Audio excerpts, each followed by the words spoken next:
వేదిక మిత్రులారా, ఈ 4వ వార్షిక సభ తెలంగాణ విద్యావంతుల వేదిక వాళ్ళ అతిథిగా పిలిచినందుకు నాకు సంతోషంగా ఉంది. కొన్ని విషయాలు మీతో నేను పంచుకోవచ్చాను. సరే, ఈ 69 సంవత్సరాల సుదీర్ఘ పోరాటంతో మన రాష్ట్రాన్ని మనం సాధించుకోగలిగాం. ఒకటి మిత్రులారా, నేను ఈ 2 ఆందోళనలు చూశాను. అంటే 69లో జరిగిన ఒక గొప్ప ఆందోళన, తర్వాత ఆందోళన, రెండింటిలోనూ I'm witness to both of the educations. కానీ మొట్టమొదటి జరిగిన ఆందోళన కొంత హింస చోటు చేసుకుంది. ఆ హింస చోటు చేసుకున్న సందర్భంలో తర్వాత అట్లాగే ఒక మ్యాండేట్ కూడా ఇచ్చినారు. మెంబర్ ఆఫ్ పార్లమెంట్ ఎలక్షన్స్లో 10 మంది ఎంపీలు తెలంగాణ నుంచి రావడంలో అప్పుడు తెలంగాణ ప్రజా సమితి అనేది టీపీఎస్. కానీ నాయకుల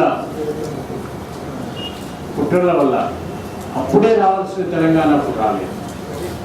కాబట్టి ఈ సుదీర్ఘమైన పోరాటంలో విద్యావంతుల వేదిక, తెలంగాణ విద్యావంతుల వేదిక పాత్ర చాలా గొప్పదిగా భావిస్తున్నాను. 10 సంవత్సరాల్లో తెలంగాణ విద్యావంతుల వేదిక ఎన్నో కార్యక్రమాలు చేపట్టింది. తర్వాత ఇందాక శ్రీధర్ దేశపాండే గారు చెప్పినట్టు ఎన్నో పుస్తకాలను ప్రచురించింది. నిధులు, విధులు, నీరు అన్న ఈ అంశాలపైన సుదీర్ఘమైన పోరాటం జరిగింది. దీంతో పాటు సాంస్కృతిక దాడి కూడా తెలంగాణ పైన చాలా జరిగింది. కల్చరల్ అగ్రెషన్ అంటారు, అది ఎక్కువగా జరిగింది.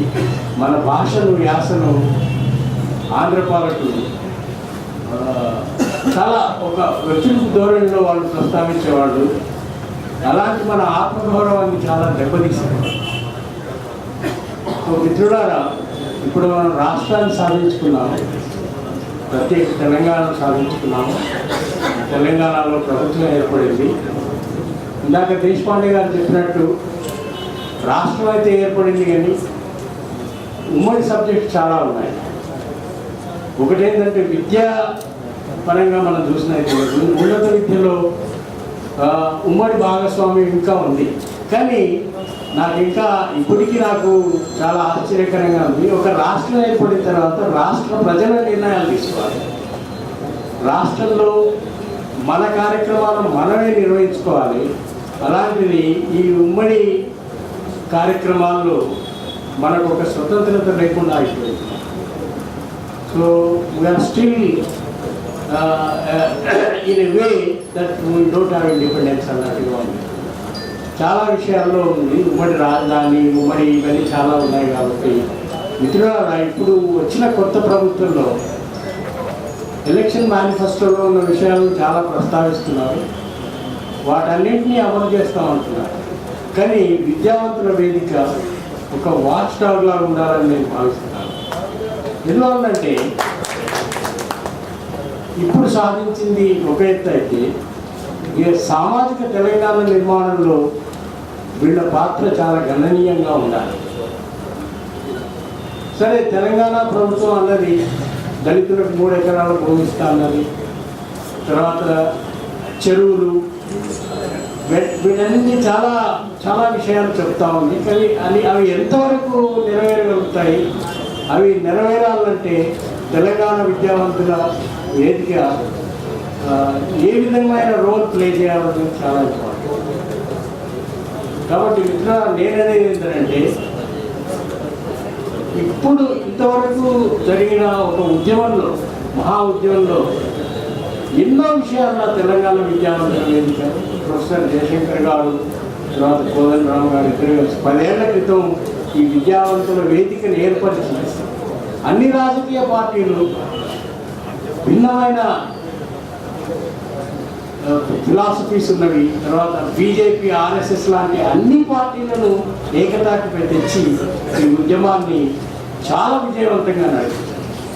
జాయింట్ యాక్షన్ కమిటీ ఏర్పడడం, తర్వాత విద్యావంతుల వేదిక దాంట్లో చాలా ప్రాముఖ్యమైన రోల్ ప్లే చేయడం, వీటన్నిటి వల్ల తెలంగాణ సాధ్యమైందని నేను అనుకుంటున్నాను. కేవలం రాజకీయ పార్టీలే కాదు, విద్యావంతుల వేదిక మొత్తం తెలంగాణ ప్రజల్లో ఒక విధమైన అవేర్నెస్ తీసుకొచ్చింది. ఇది మన ప్రాంతము, మన ప్రజలు, మన రాష్ట్రం కావాలి అన్న ఒక భావనను ఎన్నో విధాలుగా, ఎన్నో పుస్తకాల ద్వారా ఎంతో ఎడ్యుకేట్ చేస్తూ, తర్వాత 10 రాష్ట్రాల్లో ఎంత బలమైన నెట్వర్క్ క్రియేట్ చేసిందంటే, ప్రతి రాష్ట్రంలోనూ ఒక రాష్ట్ర అధ్యక్షుడు, తర్వాత దానికి ఒక ఆఫీస్ బేరర్స్ అందరూ కలిసి రాష్ట్రంలో ఉన్న విద్యావంతుల వేదిక ఇచ్చిన పిలుపును చూచా తప్పకుండా పాటిస్తూ మొత్తం ప్రజలందరినీ ఏకతాటిపై నడిపించిందంటే అది తెలంగాణ విద్యావంతుల వేదిక ఒకటే అని నేను ఘంటాపరంగా చెప్తున్నాను. మిత్రులారా, మాకు ఇప్పుడు ఈ తెలంగాణ విద్యా వేదిక పైన చాలా నమ్మకం ఏర్పడింది. ఈ నమ్మకాన్ని మీరు వమ్ము చేయకూడదు. ఒకటేమిటంటే, విద్యాపరంగా చూసినట్లయితే తెలంగాణ రాష్ట్ర ప్రభుత్వం ఏమంటుందంటే కేజీ టు పీజీ విద్యార్థులు అది ఏ విధంగా చేస్తుంది, తెలంగాణ విద్యావంతుల రోల్ ఏ విధంగా ఉంటుంది దాంట్లో అన్నది చాలా గొప్పగా దాన్ని మనం ఏ విధంగా తీసుకెళ్తాం అన్నది ఒకటి.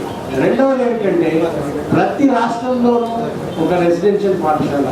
తర్వాత ఇంకొకటి ఏంటంటే, అట్టడుగున ఉన్న ప్రజలు, సామాజిక తెలంగాణ అంటే అట్టడుగున ఉన్న ప్రజలు మెయిన్ స్ట్రీమ్లోకి వస్తేనే అది సామాజిక తెలంగాణ అవుతుంది. కాబట్టి అట్టడుగున ప్రజలను ఈ మెయిన్ స్ట్రీమ్లోకి తీసుకురావడానికి మీరు ఏ ప్రోగ్రామ్ చేస్తారన్నది మేము చాలా ఆశతో ఎదురు చూస్తున్నాం. కాబట్టి ఈ కేజీ టు పీజీ అనే విద్యా సంస్థలు, తర్వాత రెసిడెన్షియల్ స్కూల్స్ పెట్టడం అనేది చాలా ముఖ్యమైనది. ఈ పర్టికులర్ ఆస్పెక్ట్లో తెలంగాణ విద్యావంతుల వేదిక తమ రోల్ను చాలా ఎఫెక్టివ్గా ప్లే చేస్తుందని నేను ఆశిస్తున్నాను. రెండవది ఏమిటంటే, ఈ చెరువుల నిర్మాణాలు మీరు ఇచ్చిన ఎజెండాని, తెలంగాణ ప్రభుత్వానికి మీరు ఇచ్చిన ఎజెండాని చెరువులు ఏ విధంగా బాగుపరచాలి, ప్రతి చెరువు, గ్రామంలో ఉన్న చెరువు, గ్రామంలో ఉన్న వ్యవసాయానికి ఏ విధంగా ఉపయోగపడుతుంది అని చెరువుల పైన అప్పటికే ప్రభుత్వం కొంత నిర్ణయాలు తీసుకోండి, కమిటీలు వేసింది, చాలా ముందుకెళ్తున్నది. కానీ ఇది ఎంతవరకు పెడుతుందన్న దాంట్లో మీ జోక్యం చాలా అవసరమని నేను భావిస్తున్నాను. అట్లాగే వాటర్ గ్రిడ్ అన్నారు, తర్వాత చాలా విషయాలు చెప్తా ఉన్నాం తెలంగాణ ప్రభుత్వం. కానీ ఈ విషయాలు ఏ విధంగా సాధ్యమవుతాయి అన్నదానికి మీరు ఒక దిక్సూచిగా పనిచేయడం చాలా ముఖ్యమైనది అనుకుంటున్నాను. నేను ఇందులో కోదండరావు గారిని, తర్వాత మల్లేపల్లి లక్ష్మయ్య గారిని చాలా అభినందిస్తున్నాను. మాకు ఒక సందేహం ఉండింది, ఎప్పుడైతే రాష్ట్రం ఏర్పడుతుందో ఈ రాష్ట్రంలో వీరి స్థానాలు రాష్ట్రాల్లో ఉంటాయనుకున్నాను. కానీ నాకు చాలా సంతోషంగా ఉంది. ఎందువల్లంటే, ఎప్పుడైతే వీళ్ళు రాష్ట్ర పరిపాలనలో ఉంటారో అప్పుడు వీళ్ళు అడిగే హక్కు కోల్పోతారు.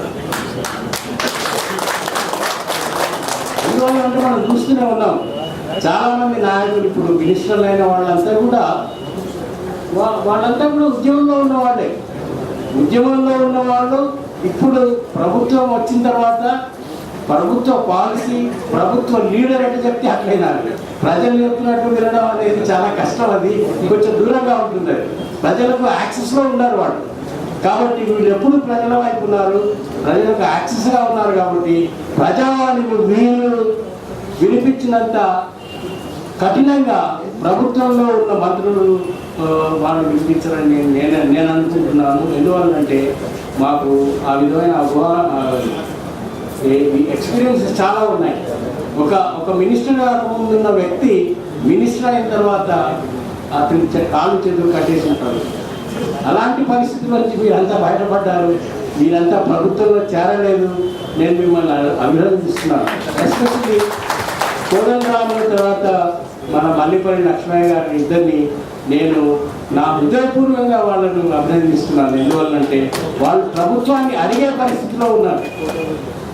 వాళ్ళు చెప్పించుకునే పరిస్థితులు లేరు, వాళ్ళు అడిగే పరిస్థితులు ఉన్నారు. కాబట్టి ఈ రాష్ట్రం, ఈ తెలంగాణ రాష్ట్రం ఎందువల్లంటే ఇప్పుడే కొత్తగా ప్రభుత్వం ఏర్పడింది. కాబట్టి అప్పుడే మనం పెద్దవాళ్ళ నుంచి ఎక్కువగా ఆశించవలసిన పరిస్థితుల్లో మనం ఇప్పుడు లేవు. కానీ 1-2 ఏళ్ల తర్వాత రాష్ట్ర ప్రభుత్వ పరిపాలన ఏ విధంగా ఉంటుందని తెలిసిపోతుంది.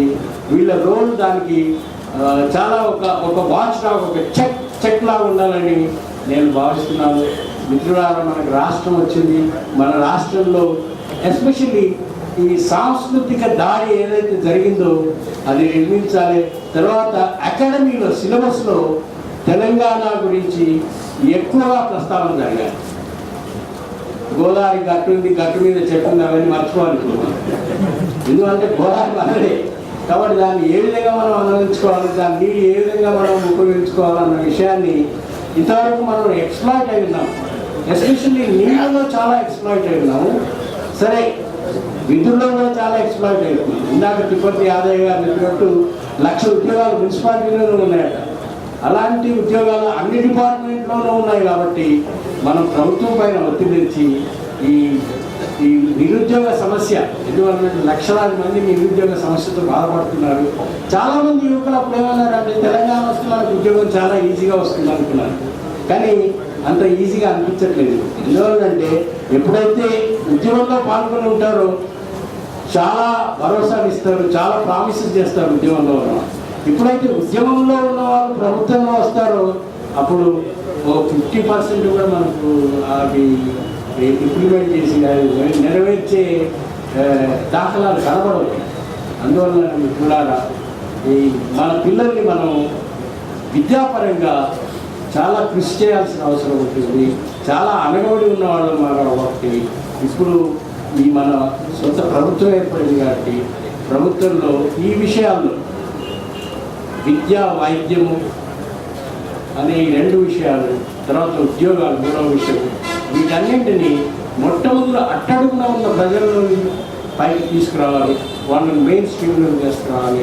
అప్పుడే కానీ సామాజిక తెలంగాణకు ఒక అర్థం ఉంటుంది, సామాజిక తెలంగాణ ఏర్పడుతుంది. ఇందాక యాదయ్య గారు చెప్పినట్టు ఉద్యమకారులు 3 రాష్ట్రాల్లో ఉద్యమకారులు ఉద్యమం అంతవరకు వాళ్ళు రాష్ట్రాలు సాధించే వరకు ఉద్యమంలో ఉన్నారు. కానీ ఎప్పుడైతే రాష్ట్ర సాధన జరిగిందో, రాష్ట్రాలు ఏర్పడినో ఉద్యమకారులంతా వాళ్ళు కనుమరుగైపోయినారు, ఉద్యమాలు లేకుండా అయిపోయినాయి. కానీ మన తెలంగాణ రాష్ట్రంలో ఈ తెలంగాణ విద్యావంతుల వేదిక అనే ఒక వేదిక ఏదైతే ఉందో అది that is going to be check to the government. కాబట్టి వీళ్ళు ఉద్యమాలు ఇంకా ఎక్కువగా నడవాలి. రాష్ట్రం ఏర్పడిన తర్వాత ఉద్యోగం ఎంత బలంగా ఉండాలంటే ఆ ఉద్యోగం ద్వారానే సామాజిక తెలంగాణ అనే ఒక నిర్మాణం జరగాలి. ఆ జరగాలంటే ఈ విద్యావంతుల వేదిక ఇంకా ఎక్కువ కృషి చేయాల్సి వస్తుంది, ఇంకా ఎక్కువ ఉద్యమాల్లో పాల్గొనాల్సి వస్తుంది. ప్రజలను అవేర్నెస్లోకి తీసుకురావాలి, ప్రజలకు చాలా దగ్గరగా ఉండాలి, ప్రజల్లో చైతన్యం తేవాలి. ఎప్పుడైతే ప్రజల్లో చైతన్యం వస్తుందో అప్పుడు ప్రభుత్వం భయపడుతుంది. ప్రభుత్వం భయపడదు. ప్రజల్లో చైతన్యం వస్తేనే ప్రజల ఆకాంక్షలు నెరవేర్చగలుగుతుంది. కానీ ఎప్పుడైతే ప్రజల్లో చైతన్యం ఉండదో అప్పుడు ఆ ఆకాంక్షలు నెరవేరడానికి చాలా కష్టం. ప్రజల్లో చైతన్యం కావాలంటే ఇలాంటి వేదికలు పనిచేయాలి. ఎందుకంటే నేను చాలా బలంగా నమ్ముతున్నాను, విద్యావంతుల వేదిక 10 జిల్లాల్లో చాలా యాక్టివ్గా ఉన్నది. ఈ యాక్టివ్నెస్ ఈ విధంగానే కొనసాగించాలి. ప్రతి సమస్యకు విద్యావంతుల వేదిక ముందుకు రావాలి. ఆ సమస్య పరిష్కారం అయ్యేంత వరకు విద్యావంతుల వేదిక ప్రజలను చైతన్యం చేస్తూ ఉండాలి. ఈ ప్రజా చైతన్యం వల్లే ప్రజల సమస్యలు పరిష్కారం అవుతాయని భావిస్తూ నాకు ఇచ్చిన ఈ అవకాశాన్ని నేను నిర్వాహకులకు ధన్యవాదాలు చెప్తూ, తెలంగాణ సస్యశ్యామలమైన తెలంగాణ అవుతుంది, సామాజిక తెలంగాణ అవుతుంది అన్న ఒక ఆశతో నేను మీ అందరికీ ధన్యవాదాలు చెప్తున్నాను. Thank you. జై తెలంగాణ.